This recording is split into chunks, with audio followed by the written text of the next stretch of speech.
अनुरोध सर से संबोधन। भारत माता की, इनकलाब, वंदे। आज यहाँ पे इतनी बड़ी संख्या में आए हुए मेरे सभी प्यारे भाइयों बहनों, माताओं, बुजुर्गों, बच्चों, आप सब लोगों को मेरा नमस्कार, सबको मेरा प्रणाम। दिल्ली सरकार खूब सारे काम कर रही है। रोज मैं कहीं ना कहीं दिल्ली में किसी ना किसी कार्यक्रम का उद्घाटन करने के लिए जाता हूँ। कहीं सड़कें बन रही होती है, कहीं पानी, कहीं बिजली, कहीं फ्लाईओवर। लेकिन मुझे सबसे ज्यादा खुशी होती है जब किसी स्कूल का उद्घाटन करने के लिए जाता हूँ। महीने में दो तीन नए स्कूल पूरी दिल्ली में बन रहे होते हैं। दो तीन स्कूलों का उद्घाटन हर महीने करने जाता हूँ। इतने ही शानदार स्कूल पूरी दिल्ली के अंदर बनाए जा रहे हैं। और उसका सबसे बड़ा कारण है, जब स्कूलों का उद्घाटन करने जाता हूँ, जितनी खुशी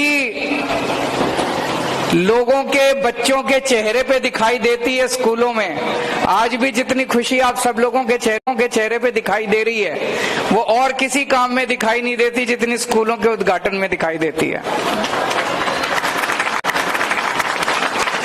हमारे में से बहुत सारे लोग जितने यहाँ बैठे हैं, बहुत गरीब परिवार से आते हैं। सारा दिन आदमी मेहनत करता है, अलग अलग, कोई इलेक्ट्रिशियन है, कोई मजदूर है, कोई प्लम्बर है, कोई किसी कंपनी में सिक्योरिटी गार्ड है, कोई कारपेंटर है, कोई कहीं कुछ काम कर रहा है, कोई कहीं कुछ काम कर रहा है। कई घर तो ऐसे हैं जिसमें गुजारा नहीं चलता। माँ भी काम कर रही होती है, पिताजी भी काम कर रहे होते हैं। दोनों की कमाई मिला के भी गुजारा नहीं चलता। और प्राइवेट स्कूल वालों ने छोटे से छोटे टुच्चे प्राइवेट स्कूल भी ले लो आप, उन्होंने भी अपनी फीस इतनी ज्यादा बढ़ा दी कि एक आम आदमी अब अपने बच्चों को पढ़ाने लायक नहीं बचा। तो मजबूरी में लोग अपने बच्चों को सरकारी स्कूलों में भेजा करते थे। इतनी मेहनत करने के बाद, माँ बाप के कमाने के बाद, दोनों के कमाने के बाद भी घर में पैसा नहीं बचता था।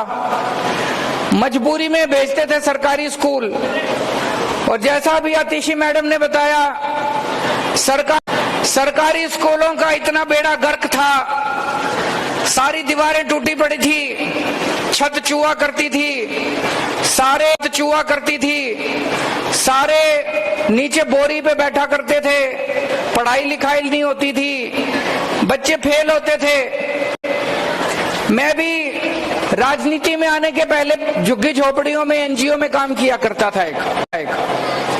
हम देखते थे सरकारी स्कूलों में उस टाइम इतनी बुरी हालत होती थी, साल 2 साल माँ बाप अपने बच्चों को भेजते थे सरकारी स्कूल में, फिर नाम कटा के कहते थे पढ़ाई तो होती नहीं है, टाइम खराब कर रहा है, चल तू भी काम पे लग जा। होता है कि नहीं होता? अपने बच्चों को भी काम पे लगा लेते थे, भाई 2 पैसे तो कमा के लाएगा। लेकिन अब स्कूल अब ये हालत नहीं बची। हमको 7-8 साल ही हुए दिल्ली में काम करते करते। जो काम 75 साल में नहीं हुआ, वो 8 साल में हो गया। पूरी दिल्ली के अंदर अब सरकारी स्कूलों का काया पलट हो रहा है। इतना शानदार स्कूल अभी मैं आपके सामने घूम के आया। आप लोग घूमे कि नहीं घूमे स्कूल में? किस किसने देखा स्कूल? हाथ खड़े करके बताओ। कईयों ने अभी नहीं देखा, जाने से पहले एक राउंड मार लेना पूरे स्कूल का। बहुत शानदार स्कूल बना है, क्लासरूम बहुत अच्छे बने हैं, लेबोरेटरी बहुत अच्छी बनी है, बहुत शानदार स्कूल बना है। कई जितने मैं समझता हूं इस देवली विधानसभा के अंदर जितने छोटे मोटे प्राइवेट स्कूल होंगे, सबसे ज्यादा अच्छा स्कूल अब सारे प्राइवेट स्कूलों को पीछे छोड़ देगा। सबसे अच्छा स्कूल अब आपका ये बना है। अब अपने गरीबों के बच्चों को अच्छी से अच्छी शिक्षा देंगे। मेरी जिम्मेदारी है।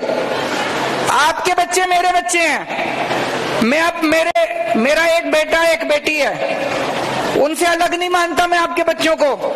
जैसी शिक्षा मैं अपने बच्चों को देता हूं उससे अच्छी शिक्षा दिलाऊंगा मैं आपके बच्चों को। आपके बच्चों को भी बड़ा होके डॉक्टर बनाएंगे, इंजीनियर बनाएंगे।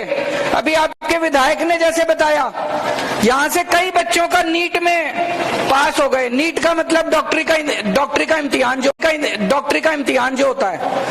कई बच्चे डॉक्टर बन रहे हैं अब सरकारी स्कूलों से, कई बच्चे इंजीनियर बन रहे हैं। जेई सबसे मुश्किल परीक्षा होती है। हमारे सरकारी स्कूलों के बच्चे अब इंजीनियर बनने लग गए।